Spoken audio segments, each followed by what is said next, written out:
Hello Plum class children. My name's Mrs. Ware and I'm going to be your teacher next year.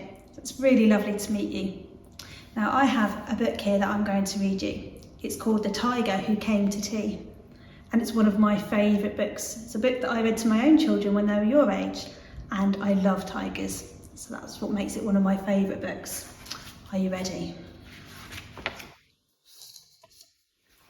Once there was a little girl called Sophie and she was having tea with her mummy in the kitchen.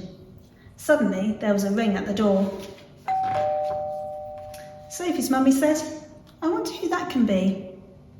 It can't be the milkman because he came this morning. And it can't be the boy from the grocer because this isn't the day he comes. And it can't be Daddy because he's got his key. We'd better open the door and see." Sophie opened the door and there was a big, furry, stripy tiger. The tiger said, "Excuse me, but I'm very hungry. Do you think I could have tea with you?" Sophie's mummy said, "Of course, come in." So the tiger came into the kitchen and sat down at the table. Sophie's mummy said, "Would you like a sandwich?" But the tiger didn't take just one sandwich. He took all the sandwiches on the plate and swallowed them in one big mouthful. And he still looked hungry, so Sophie passed him the buns. But again, the tiger didn't eat just one bun. He ate all the buns on the dish. And then he ate all the biscuits and all the cake until there was nothing left to eat on the table. So Sophie's mummy said, "Would you like a drink?" And the tiger drank all the milk in the milk jug and all the tea in the teapot. And then he looked around the kitchen to see what else he could find. He ate all the supper that was cooking in the saucepans and all the food in the fridge. And all the packets and tins in the cupboard. And he drank all the milk and all the orange juice and all Daddy's beer and all the water in the tap.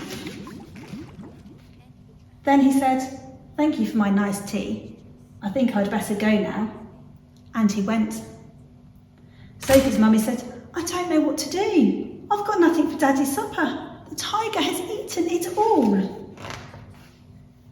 And Sophie found she couldn't have her bath because the tiger had drunk all the water in the tap. Just then, Sophie's daddy came home. So Sophie and her mummy told him what had happened and how the tiger had eaten all the food and drunk all the drink. And Sophie's daddy said, "I know what we'll do. I've got a very good idea. We'll put on our coats and go to a cafe." So they went out in the dark and all the street lamps were lit and all the cars had their lights on and they walked down the road to a cafe. And they had a lovely supper with sausages and chips and ice cream. In the morning, Sophie and her mummy went shopping and they bought lots more things to eat. And they also bought a very big tin of tiger food in case the tiger should come to tea again.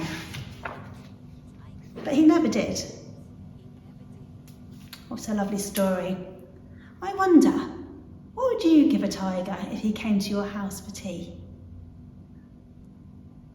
Well, it was lovely to see you. What would be really lovely is if you could take a photo of you with your favourite book and get a grown-up to write a sentence underneath why it's your favourite book and then send them into school and I'll be able to put them up on the wall ready for when you come and you'll be able to spot your picture and your favourite book.